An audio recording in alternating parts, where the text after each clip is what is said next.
According to legend, Slenderman can stretch or shorten his arms at will and has tentacle-like appendages protruding from his back.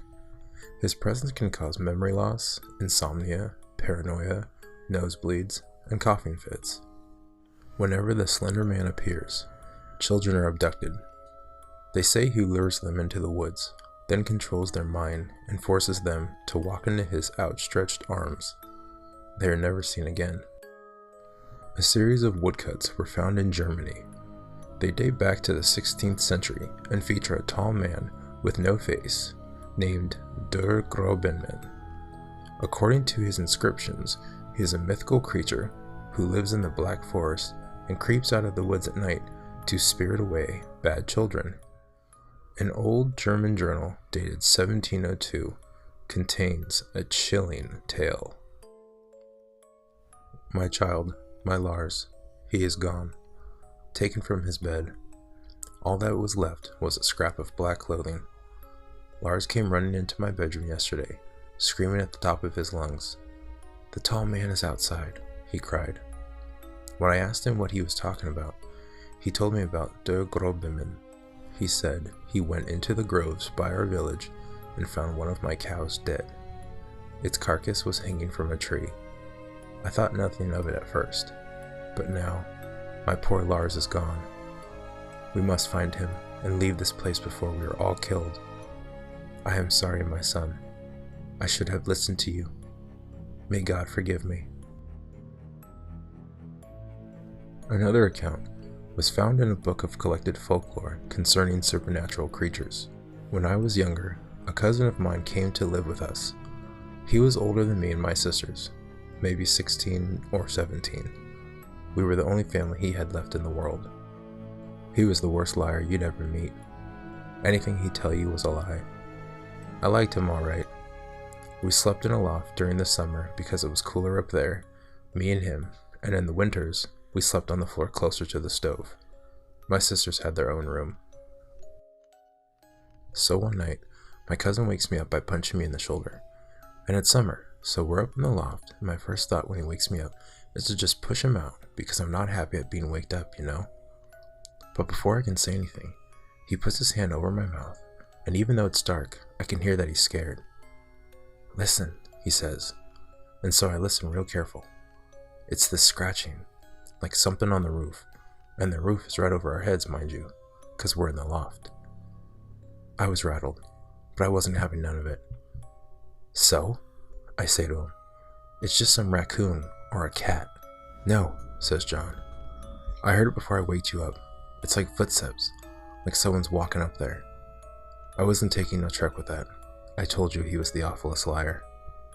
So I went back to sleep, but the next day, my cousin tried to tell my pop about it, and Pop wasn't having no truck with it either.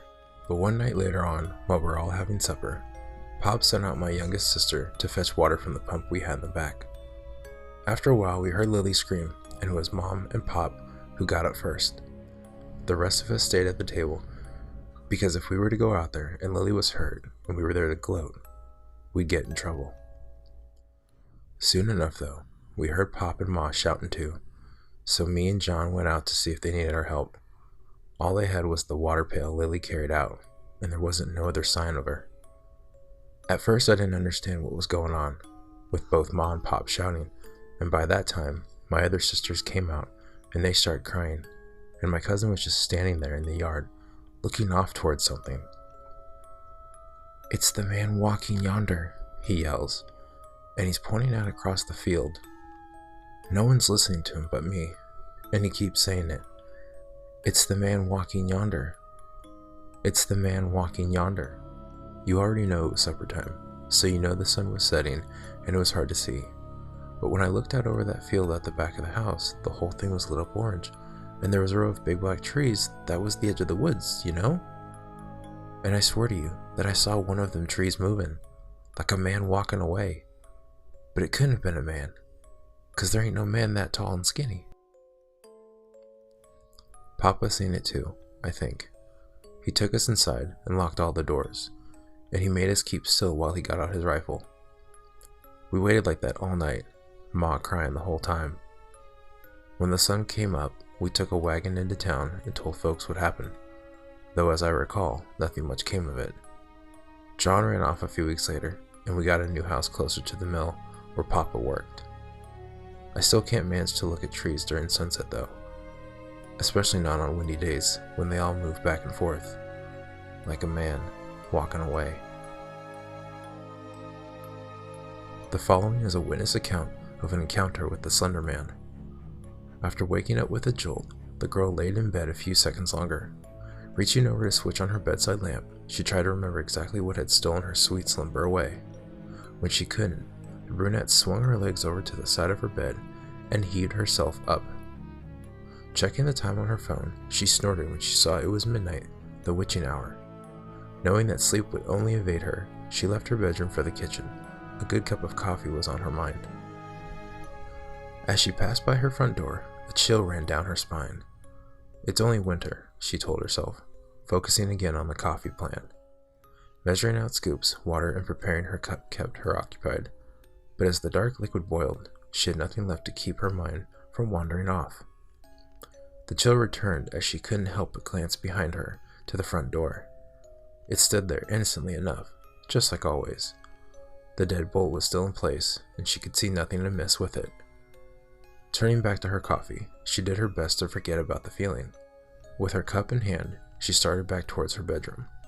As she walked by the front door, she decided that a quick glance out of the peephole would help calm her restless thoughts. The chill worsened with each step she took towards the door and further away from the safety and warmth of her blankets. She pressed her empty hand against the cold, metal door and took a deep breath before leading her eye to the peephole.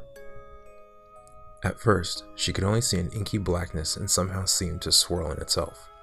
When she blinked in surprise, the void melted away. She wished it hadn't. In its place, there stood what she could only guess was once a man. The limbs were long and inhumanly awkward, with bulky joints branching off into several arms, not unlike the branches of a tree. The creature was draped in a black suit, somehow making the thing more nightmarish to her. The icing on the proverbial cake, however, was what passed as the hellish thing's face. It was as though her mind blurred the ghastly vision to spare itself further shock and horror. She shoved herself away from the door with the hand still pressed against it. The scalding mug of coffee fell, the liquid burning her bare legs as she fell backwards and tried to crawl away from the door. She knew, somehow, that her mind hadn't been playing tricks on her. As she crab-walked away from the door, she watched as tendrils as black as the void itself snake around through the cracks. The girl was trapped between the instinct to flee and the gut feeling to not turn her back on the door. When the door jolted, the urge to flee overcame her, and she slipped in the burning liquid as she tried to make it back to her room. She knew deep down that she was trapping herself in a corner, but she had to get away from the door. The girl was halfway down the hallway when she heard the previously locked door creak open. She screamed and slipped into a wall, cracking her chin on it and stunning her. After that, there was only blackness. Nicole? A warm male voice snapped the woman out of her trance. As she turned around, she was met by one of her sister's doctors. She nodded, not sure if she should say anything, or even if she could find her voice if she did have something to say. That morning, she had gotten an urgent phone call from the hospital, saying that her sister Lindsay was there. Before they had even let her see her, the doctors had pulled her off to the side and insisted that they talk to her about what might have happened. Phrases like self-inflicted and assault had been thrown around, and Nicole felt her mind reel. She still hadn't fully understood what they had been saying until she saw Lindsay with her own eyes. Her little sister had a bandage wrapped around her head, covering both of her ears as well as her eyes.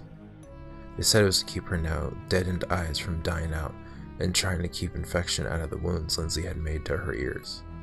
The doctors had guessed that either she or someone else had jammed a pencil into them to keep her off balance or to deafen herself against something.